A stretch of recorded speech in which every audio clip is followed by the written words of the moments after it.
Fox News alert begging for war, the U.S. declaring enough is enough from Kim Jong-un. His abusive use of missiles and his nuclear threats show that he is begging for war. Well, how Russia and South Korea just responded to this overnight. And tracking Hurricane Irma, the storm growing stronger, taking aim at the Caribbean, with Florida in its crosshairs. How the Sunshine State is now preparing.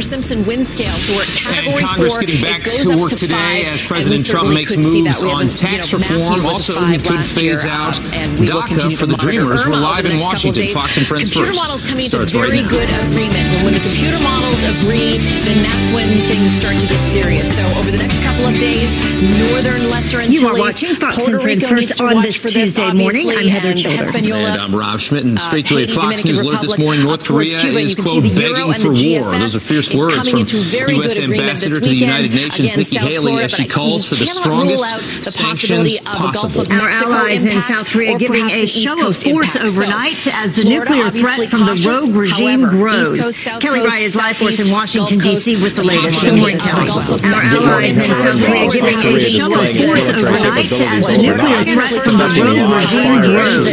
Kelly Rye is live for us in Washington, D.C. with the latest. Good morning, Kelly. Our allies in South Korea giving a show of force overnight as the nuclear threat from the rogue regime grows. Kelly Rye is live for us in Washington, D.C. with the latest. Good morning, Kelly. Our allies in South Korea giving a show of force overnight as the nuclear threat from the rogue regime grows. Kelly Rye is live for us in Washington, D.C. with the latest. Our allies in South Korea giving a show of force overnight as the nuclear threat from the rogue regime grows. Kelly Rye is live for us in Washington, D.C. with the latest. Our allies in South Korea giving a show of force overnight as the nuclear threat from the rogue regime grows. Kelly Rye is live for us in Washington, D.C. with the latest. Our allies in South Korea giving a show of force overnight as the nuclear threat from the rogue regime grows. Measures against their northern neighbors. Be open today in two the Security Council must respond to this serious provocation with the adoption of a new resolution containing much tougher measures corresponding to the magnitude and gravity of the test. And so now the question is whether China and Russia will veto new sanctions. Russian President Vladimir Putin condemning the latest nuclear test overnight, but is still joining China in warning President Trump against starting a fight with North Korea. Both countries instead pushing for negotiations to find a political resolution. And as tensions grow in the Korean peninsula, Japan may reportedly start evacuating its citizens out of South Korea.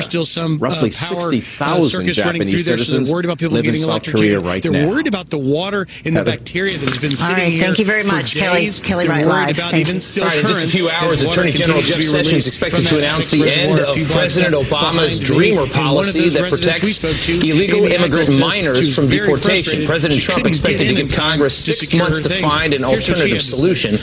Lawmakers, including Senator Lindsey Graham, giving their seal of approval, saying, quote, I will be supportive of such a position. I have always believed DACA was a presidential overreach. States attorneys from Washington State and New York have threatened lawsuits if the Dreamer policy is struck down and then sent to Congress to debate. We're going to talk a little bit more about that later, but in the meantime, to another Fox News alert for you. All eyes on Hurricane Irma, the powerful, life-threatening Category 4 storm, now gaining strength as it sets its sights on the U.S. Yeah, this one's a beast. Florida and Puerto Rico under states of emergency right now, bracing for this monster storm packed with winds over 140 miles per hour. Here it comes again. Millions in the path preparing after witnessing all that destruction in Texas. Urged him to stay home, but he told her, quote, we've seen the impact of Harvey, so I think it's definitely made a change for us. Was with his department for more than 3 decades. Janice Dean joins us live tracking Hurricane Irma's path, and you're saying this could get even stronger today, right? Absolutely. We just got the latest 5 a.m. advisory, now up to 150 miles per hour. 156 makes it a Cat 5. It's got a lot of warm water ahead of it, so not out of the question that we will see a Category 5. Also want to make mention that this will probably become Jose this week behind Irma. So Irma, very well-defined hurricane. hurricane right now, moving towards the Lesser Antilles. As we get into Thursday, Friday, of course, the Bahamas need to be on alert. Hispaniola, Cuba, and South Florida and the Keys right now, state of emergency, as we are expecting this to come very close to South Florida over the next 5 days. There's the Saffir-Simpson wind scale. So we're at Category 4. It goes up to 5, and we certainly could see that. We haven't, Matthew was a 5 last year, and we will continue to monitor Irma over the next couple of days. Computer models coming into very good agreement, and when the computer models agree, then that's when things start to get serious. So over the next couple of days, northern Lesser Antilles, Puerto Rico needs to watch for this, obviously, and the Hispaniola, Haiti, Dominican Republic, up towards Cuba, and you can see the Euro and the GFS coming into very good agreement this weekend. Again, South Florida, but you cannot rule out the possibility of a Gulf of Mexico impact or perhaps an East Coast impact. So Florida, obviously cautious. However, East Coast, South Coast, Southeast, Gulf Coast needs to monitor this as well. Back to you. I was reading where this would be the second or first time in over 100 years that 2 Cat 4 hurricanes have hit in the same year. That I will have to check statistics, but certainly we have not had, a landfall of a major hurricane since Harvey in 12 years. So people need to, and a lot of people live in Florida that have never experienced a hurricane. So I'm concerned with that as well. Yeah, it's been a while since they've had a major one too. Yep. This is 10 years. We thought this might be a bad year. Okay, thanks so much, Janice. Got it. All right, as Hurricane Irma intensifies today, Harvey's death toll continues to rise as Houston and southeast Texas does begin to dry out. Yeah, but on top of all that, some are now facing new flooding threats, and they're being urged to conserve water. Griff Jenkins live in Houston for us, where people are being asked not to shower. Is that right, Griff?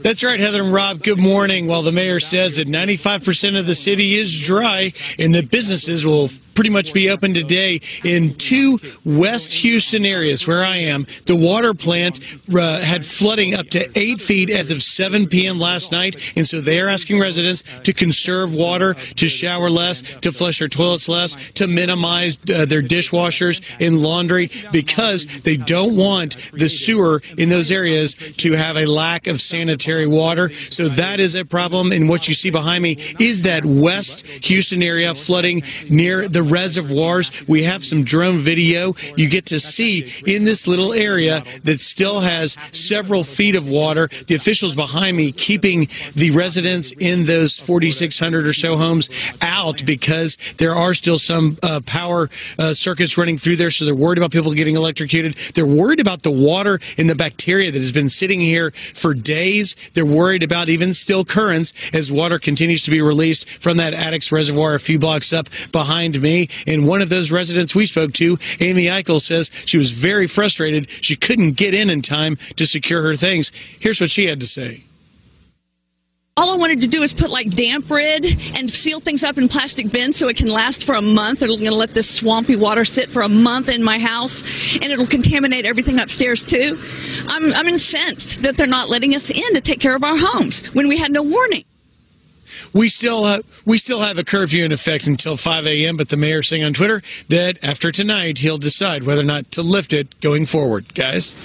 All right, Griff Jenkins, live for us. Thank you, Griff. Nice to have you back, by the way. You did a lot of coverage. Good to be back, and Griff's doing a great job down there, too.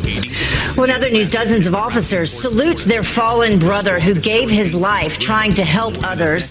Sergeant Steve Perez drowned in his car driving to work during Harvey's flooding. His wife urged him to stay home, but he told her, quote, "I've got work to do." And the 60-year-old Houston cop was with his department for more than 3 decades. He leaves behind 2 adult children. As anticipated, gas prices have jumped as Texas refineries begin to recover from Harvey, although they did take a hit. According to AAA, the national average for a gallon of gas is $2.63, and that's up nearly 20 cents since last Thursday. But relief could be coming pretty soon. Corpus Christi and Texas City refineries are at pre-hurricane rates right now.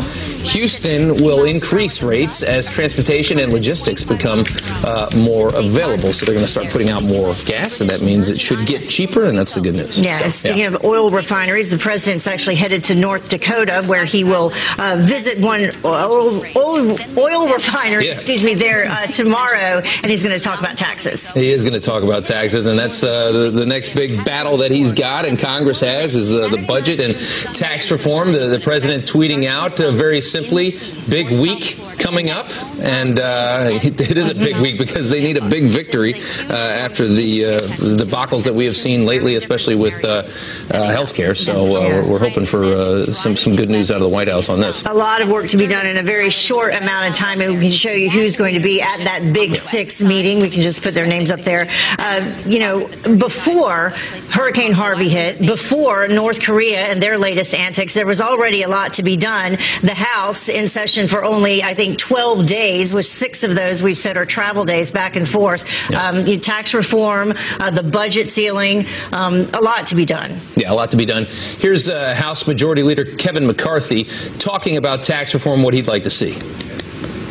I want to see major reform, and this is something we've been working on for quite some time. I'm here with Chairman Brady. It's something that we know economically we need to do.